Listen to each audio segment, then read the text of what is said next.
The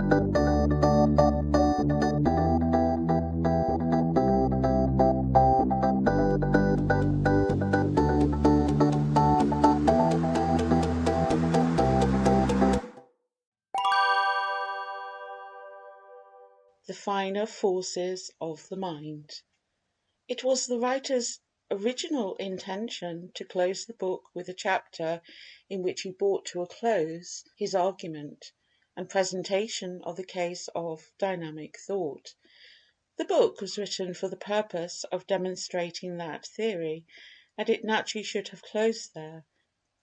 The writer has in simultaneous course of preparation a companion book entitled The Wonders of the Mind, in which, in addition to information and instruction regarding the latent powers and hidden regions of the mind, including an investigation of the infraconscious and ultraconscious regions, automatic thinking, occult systems of mentation, mental development and unfoldment, etc., he purposes taking up the subject of dynamic thought from the mental plane of man, and he thought it better to keep the two branches of the subject separate and apart.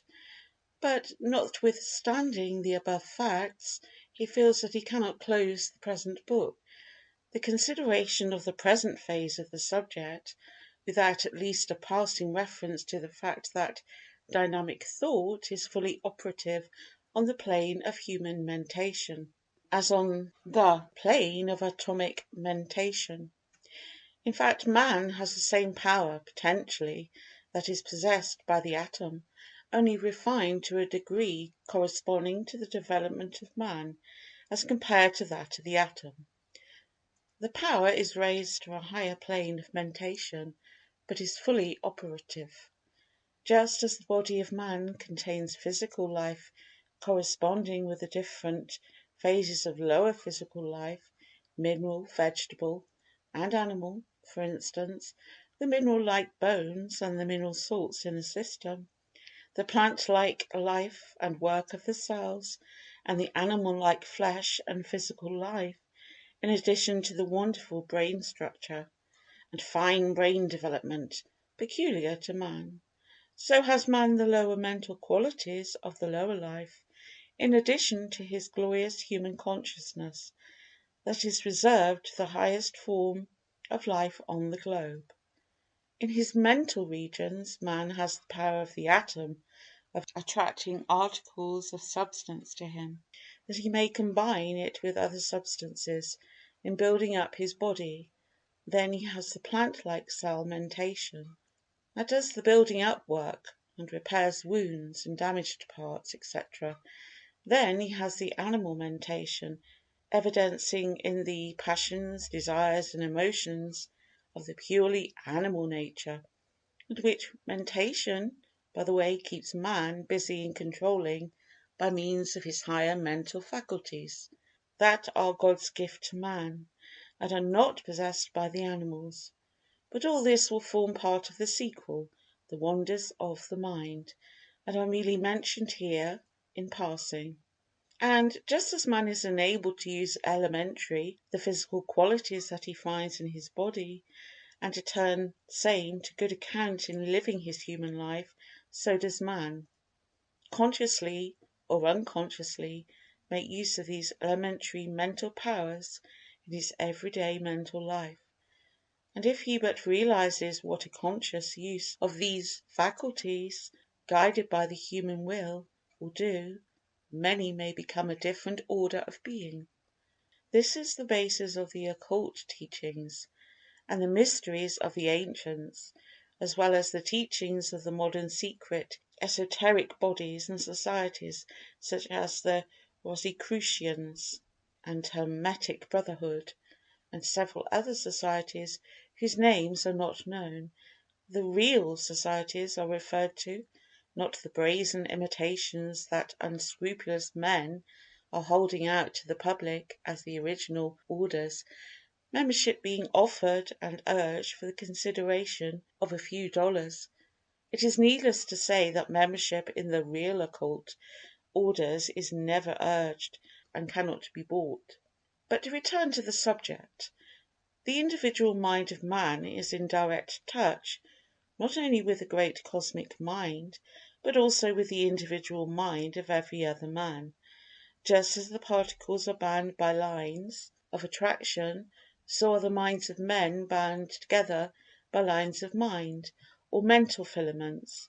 And just as special forms of attraction exist between the particles, so do special forms of attraction exist between men. And just as particles are influenced at the distance by other particles, so are men influenced at the distance by other men. And just as the particle draws toward itself that which it desires, so do men draw toward themselves that which they desire. And just as mental states and excitement are transmitted or communicated from particle to particle, so are mental states or excitement transmitted or communicated from men to men. As above so below, as below so above, says the old occult maxim, and it may be found to operate on every plane.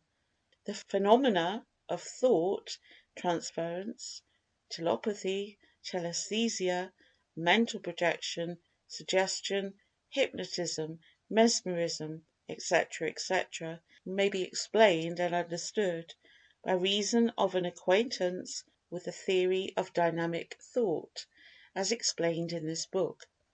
An understanding of one gives you the key to the other, for the law operates precisely the same on each particular plane.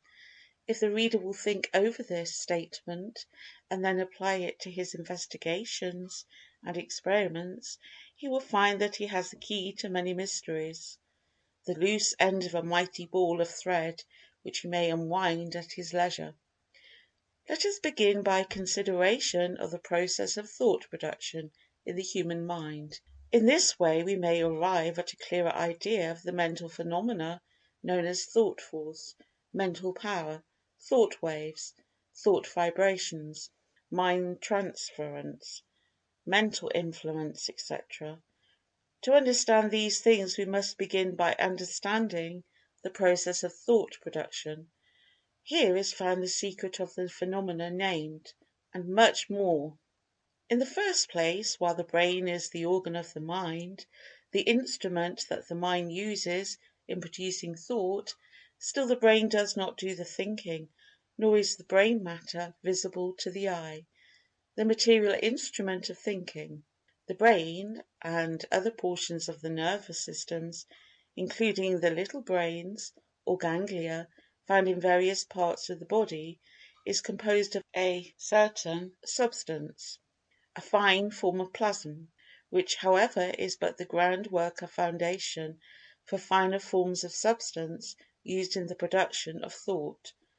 Science has not discovered this finer substance, for it is not visible to the eye or to the finest instruments, but trained oculists know that it exists. This finer substance escapes the scalpel and microscope of the biologists and anatomists, and consequently their search for mind in the brain is futile.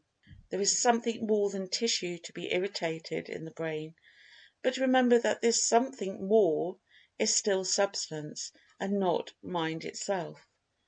Thought is a form of excitement in this fine brain substance, which we may as well call psychoplasm, from the two Greek words meaning the mind and a mould or matrix, respectively, the combined word meaning the mould or matrix of mind,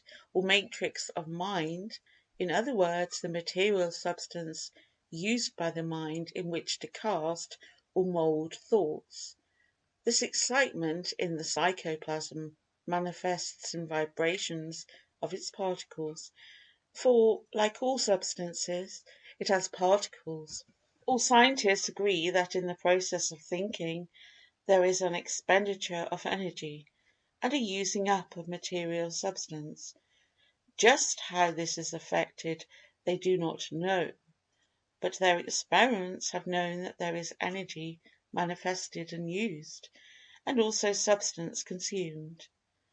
The secret of the production of thought does not lie in the brain or nervous system, which are but the material substratum upon which the mind works, and which it uses as a mould or matrix for the production of thought.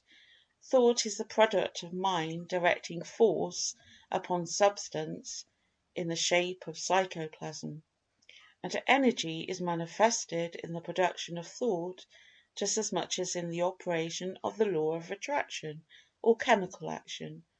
What force and energy, may be asked? The answer is mental force. But although the answer stares them right in the face, scientists deny that mind contains force or energy within itself, and persist in thinking of force as a mechanical thing, or as necessarily derived from the common forms of energy, such as heat, light, or electricity. They ignore the fact that mind has a minor force which it uses to perform its work. How do the atoms attract each other and move together? There is an evidence of force and energy here that is not heat, light, or electricity. What is it? When a man wishes to close his hand, he wills that it be closed, and sends a current from this finer force of the mind along the nerve to the muscle, and the latter contracts and the hand is closed. A similar process is used in every muscular action. What is the force used? What is the force used? Science admits the existence of this force and calls it nervous energy or nerve force. It holds that it must be something like electricity, and some even go so far as to say that it is electricity. They base their ideas upon the fact that when electricity is applied to the muscle of living or dead animals, they contract as they do when this nerve force is applied, and every movement of the muscle may be so produced by electricity, which becomes a counterfeit nerve force. But here is the point. This force cannot be identical with electricity, for none of the appliances for registering electric currents will register it. It is not electricity, but is some finer force of the mind, generated in the material substratum that the mind uses as a base of operation. This fine force of the mind is generated in some way in the brain and nervous system by action upon the psychoplasm. The brain, or brains, for man has several centres worthy of that term, are like great dynamos and storehouses of this force, and the nerves are the wires that carry it to all parts of the system.